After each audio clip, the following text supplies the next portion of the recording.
It's another morning in Madrid and people are going through their daily lives. Salesman Sergio is calling a client to tell them about his latest wares. Vagrant Israel is kicked out by the police for sleeping on the streets again. Gambling addict Trini asks the grocer to put today's expenses on her bill. And young Elena is telling her friend on the phone about the date she's going on with a guy she met online. When Elena's phone runs out of battery, she decides to enter a bar to have a coffee and ask if employee Soder may have a charger he can lend her.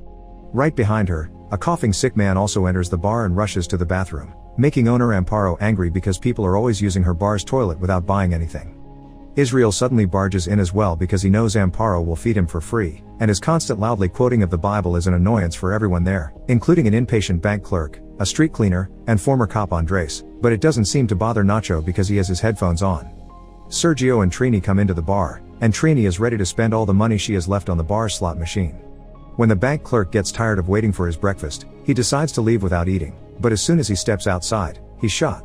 Everyone in the streets runs away and all the people in the bar panic, although it takes Nacho a moment to catch on to what's going on because he didn't hear the gunshot.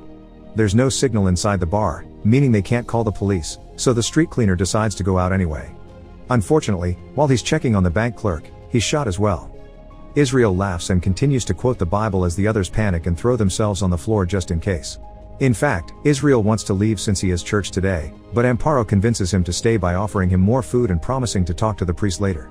Trini carefully reaches for the remote and turns on the TV, but as she surfs through the channels, the group notices something very weird. Nobody is talking about the deaths that just happened in the middle of the streets of Madrid, which is incredibly suspicious. While everyone argues about it, Trini looks outside and finds something even more suspicious. The bodies are gone, and there isn't even a drop of blood left.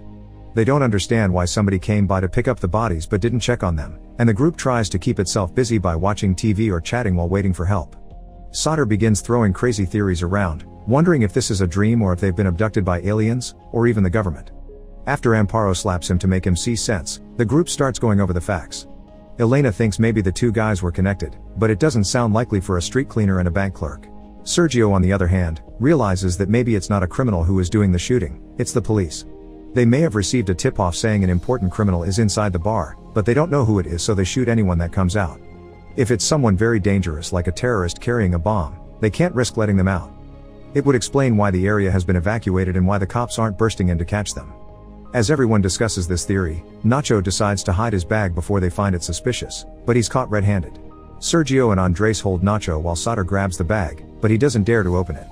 Amparo takes it from him and opens it herself, finding a bunch of clothes and a hard disk. Nacho swears it's just work files, but as another argument begins over what to do with it, Elena takes it, throws it on the floor, and repeatedly steps on it until it's destroyed. Then she calls everyone babies for obsessing over dumb theories. However, Nacho is angry that he was found suspicious just because of his beard and because he ignored the shot, thus he points at Sergio's suitcase to make the same accusation. Amparo takes the suitcase and Sergio tries to get it back, causing Soder jump in to defend his employer and Sergio hits him instead.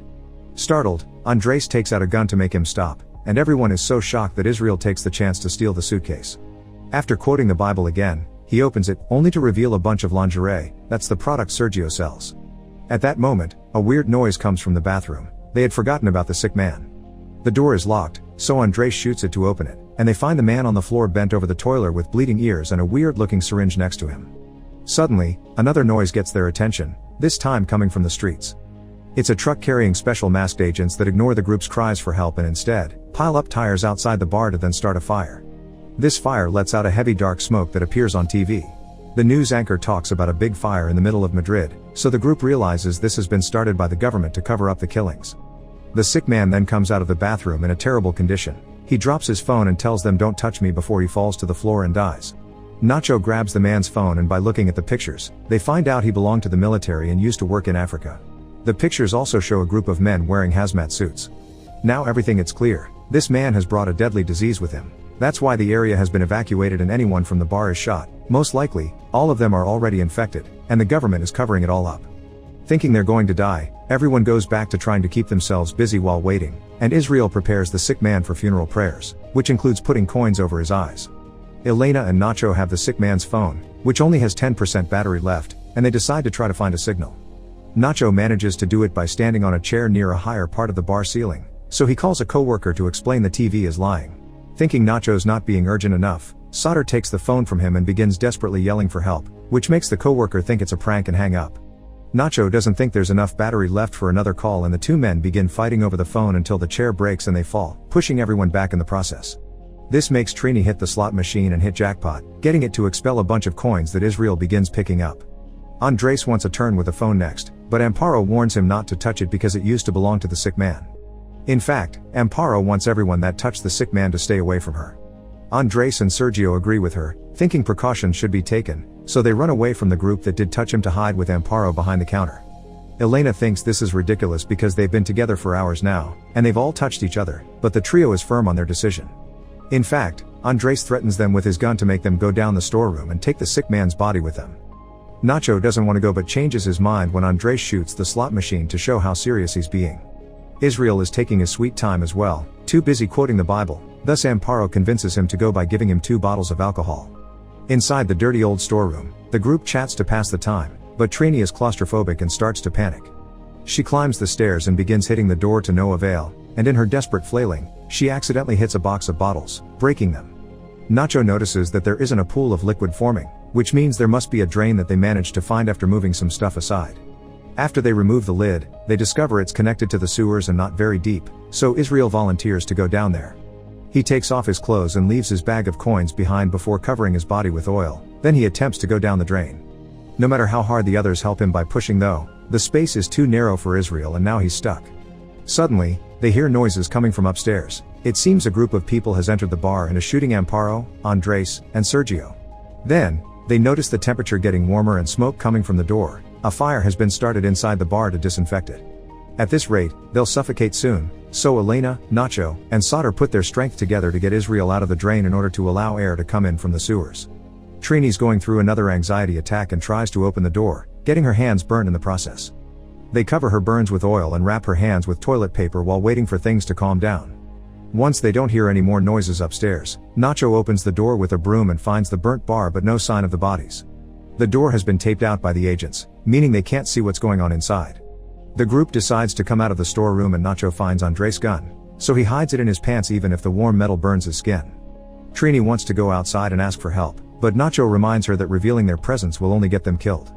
None of them feel sick, which makes Nacho think it's just a matter of staying hidden for a few days until the incident is forgotten. After all, there's plenty to eat and drink in the storeroom. A sudden noise startles everyone, but there's nothing to worry about, it's just the sick man's phone, which is getting a bunch of messages. Elena checks them out and discovers a friend is checking on the guy to see if he's okay. It seems the man had had a fever for days. He was also aware that he was being followed. He entered the bar looking for a bathroom in order to inject himself in secret because he had stolen some sort of experimental serum. It didn't work on this man, but to be fair, he had been sick for a while. In contrast, nobody in the group has symptoms yet, so there's a chance it may work for them. At that moment, the phone begins ringing. The person from the text is now calling. Nacho isn't sure if they should answer because it may be a trap, and it takes him such a long time to decide that the phone's battery runs out. Sauter runs upstairs to see if he can find a charger that fits when Elena remembers something. One of the messages said something about 4 doses left. The group checks the body and finds nothing, which gets them to rush to the bathroom next. Israel gets there first, finds the box with the other 4 syringes, and begins singing when he realizes he has power over the group now. There are only 4 doses for 5 people, and while the group discusses how to proceed, Israel injects himself with one, suspecting that they'd vote out the hobo. Nacho takes out the gun but doesn't shoot because Elena points out they'll be heard by the cops outside. Instead, he jumps on Israel to beat him up. Israel manages to overpower him and gains control of the gun, so when Sauter tries to retrieve the syringes, Israel hits him and the box falls into the storeroom. Trini rushes downstairs and picks it up, but because of her bandaged hands, she lacks coordination and accidentally drops the box in the sewers. Someone thinner needs to go through the hole, meaning their only option is Elena. After taking off her clothes and covering her body with oil, Elena gets into the hole. Trying to go down hurts her thighs and makes her bleed, but the group keeps pushing until she goes through and falls into the dirty water. It doesn't take her long to recover the box of syringes, but she refuses to tie it to the wire Nacho is lowering because she knows they'll use them all and leave her with nothing. Elena wants to be better than them, so she won't be using one on herself either, but if the others want to have a proper discussion about this, they'll have to come down too. Elena goes exploring while the group uses a piece of pipe to make the hole bigger. After a few turns, Elena finds a storm drain and takes a look after hiding the syringes in a hole in the wall. On the streets, special agents and cops are still surrounding the area and taking care of the bodies they retrieved from the bar. Then, Elena goes back to the storeroom hole, where she finds the men have already come through and are now helping Trini, whose flailing makes everyone fall into the water. Sauter and Trini get out alright, but Nacho takes the chance to jump on Israel to try to recover the gun. A fight ensues underwater, and after a few shots are fired, Nacho comes out victorious, saying it was Israel that did the shooting and disappeared in the water after Nacho took the gun from him. The group thinks Nacho killed Israel, who is acting more and more violent by the second. Tired of everyone acting crazy, Elena requests Nacho to throw away the gun if he wants her to take them to the syringes. Instead of doing as she says, Nacho threatens to kill Sauter. Now Elena has no choice but to take them to the wall from earlier. On their way there, Trini makes use of the bag with coins she took from Israel earlier and drops coins on the ground so they can find their way back. When they reach a dark tunnel, Trini cries out, pretending that Sauter is pushing her when it's actually her pushing him into the water. Then she pretends to try to help him out when in truth, she's grabbing his head and keeping him down to drown him. Nacho fires a shot to get some light and sees what Trini is doing, so he quickly jumps into the water to help Sauter out. Then, they move to a tunnel with more light while keeping Trini at gunpoint, but Nacho doesn't dare to shoot her. Trini confesses she doesn't like to be seen and she grabs the gun, taking it around the corner in order to end things herself. The remaining trio finds the syringes and divides them among them, but before they can do anything, they hear the sound of coins being tossed. They go to see what's going on and find Trini's body with coins over her eyes. This turns out to be a trap, because while they're distracted by Trini, Israel approaches them from behind and kills Sauter. Then, he chases after Elena and Nacho, who run through the tunnels until they find a set of stairs that can take them outside.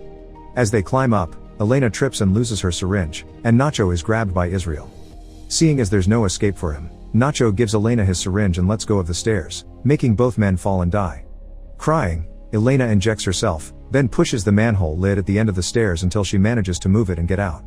She finds herself on the other side of the containment zone, so there are everyone staring at the state of her looks. A man tries to ask if she's alright and a woman gives her a jacket, but Elena doesn't pay attention, she just wanders away with a dazed look on her face. She's incredibly lost in her own mind and doesn't notice that she walks by the guy she was supposed to have a date with. He even calls her name, but Elena just keeps moving forward. Make sure to subscribe and turn on notifications so you can watch more videos like this. Thanks for watching.